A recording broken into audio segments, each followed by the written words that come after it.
In Guelph. My name is Mark Peralivas, and that rhymes with for all of us, and I'm the People's Party candidate for the Guelph riding for the October 21st federal election. I hope you vote for me. Today I've got some campaign updates for you, and well, we're barreling into the Thanksgiving weekend, and I hope you have some time over the weekend to spend with your family, or if you don't want to spend time with your family, I hope you get time to sit on the couch and recharge, or go for a hike, or go for a motorcycle ride, or a bike ride, whatever you like to do that recharges your batteries.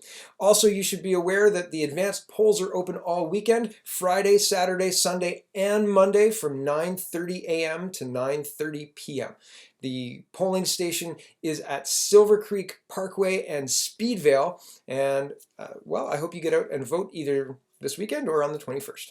Twitter. I've had my Twitter restored last Sunday at 9:45 p.m. I got a notification on Twitter, and I did a video about this, so I won't rehash the whole story, but they said I was going to have a 7-day ban, and they said that I'd violated some rules. I asked what rules I violated. They didn't tell me. I further asked what rules I violated. They said, this ban is going to be served out in its entirety. Stop emailing us. And so I ignored that and I continued emailing them. And I was able to get my Twitter restored, but they still didn't tell me which specific policy I violated, nor did they cite any specific tweet that violated their policy.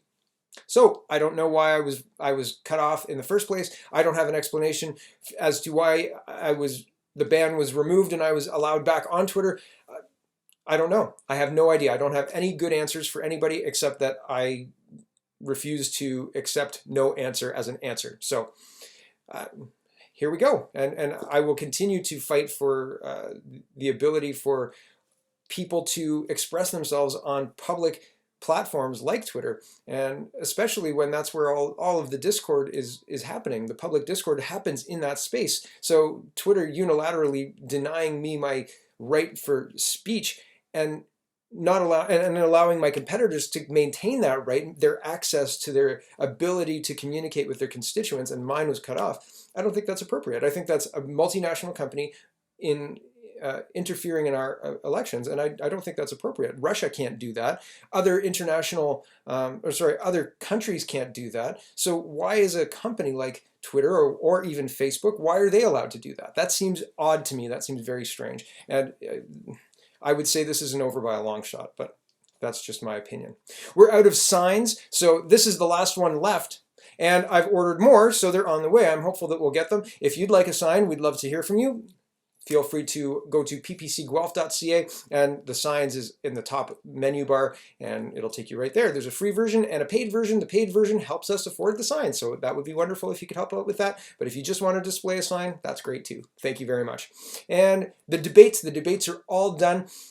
There's a link in the description to watch the chamber debate, the Guelph Chamber of Commerce debate, hosted by the Guelph District Real Estate Board. And it was wonderful. I had a really good time, and I hope you get to watch it. If you don't get to watch it, well, the too long didn't read, as it was exactly what you expect. It was a very dry political debate talking about policy issues, and there wasn't a whole lot of contentious stuff going on. There really wasn't. It was people were answering their questions, and it was overall respectful.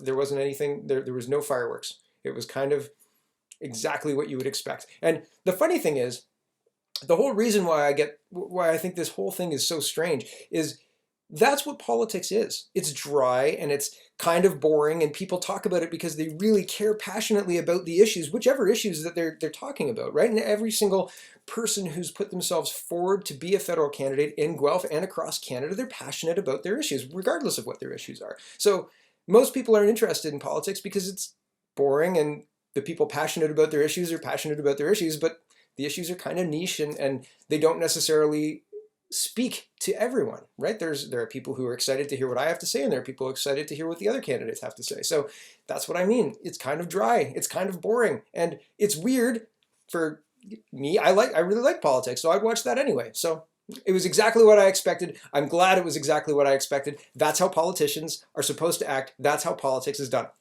Simple, right? Here's my idea, here's my idea, here's my idea, done. Easy. And then you as the constituent get to make up your mind. That's the point, right? You get as much information as we are able to give in the short time, and the constraints are part of what makes a debate interesting to watch. If you've got a minute and you have to organize yourself, what are you going to do, right? Like, that's a constraint. You have to tell your story in a short period of time. I've already used up 5 minutes. Incredible, right? The last little bit I'll tell you about, it has nothing to do with the campaign. Well, a little bit to do with the campaign, I guess. I was speaking to some university professors. I've had a few university professors reach out to me to apologize for the situation that's happened at the university. It's incredible. And more than one university professor and other associated people have said you should read The Coddling of the American Mind. So I picked it up. I picked it up the other day, probably Tuesday, and I'm more than halfway through it. I would highly recommend it to you if you have a son or daughter, child in post-secondary, in education at all. Have a read, because the things that they highlight in this book are happening currently in Guelph, and it is more frightening than I can relay during this video. You need to go read the book to understand how insidious this is, right? The idea is that if you don't expose yourself to bad or negative thoughts, then bad or negative thoughts don't exist. But of course that's not true, right? The way to be resilient, the way to increase your ability to handle the controversy and the difficulty of life is not to shrink from the problem, but to face the problem, right? Billy Bixby and His Dragon is a good example of this, told in a children's story. And Dr. Jordan Peterson uses this a lot. But basically, if you don't talk about a problem when it's this big, the problem gets to be much bigger, and then much bigger, and then it's so big that it takes over the house, right? It takes over everything because the problem is so big, because it's been ignored and ignored and ignored and ignored. Well, this is kind of a similar thing, but instead of ignoring the problem, you're shaming the problem and saying that that whole group of ideas is what is causing my harm. It's a little bit more complicated than that. And as I said, it's well past the scope of this video, but pick it up. It will open your eyes to some concerning trends on college campuses that have been highlighted during this election period. And for proof, go have a walk through the public posts on pretty much anything I've posted for the comments on it. It's an interesting read, to say the least. So take that for what it's worth. Enjoy your Thanksgiving weekend. Thank you for watching. Don't forget to vote either this weekend or on October 21st, and have a wonderful, wonderful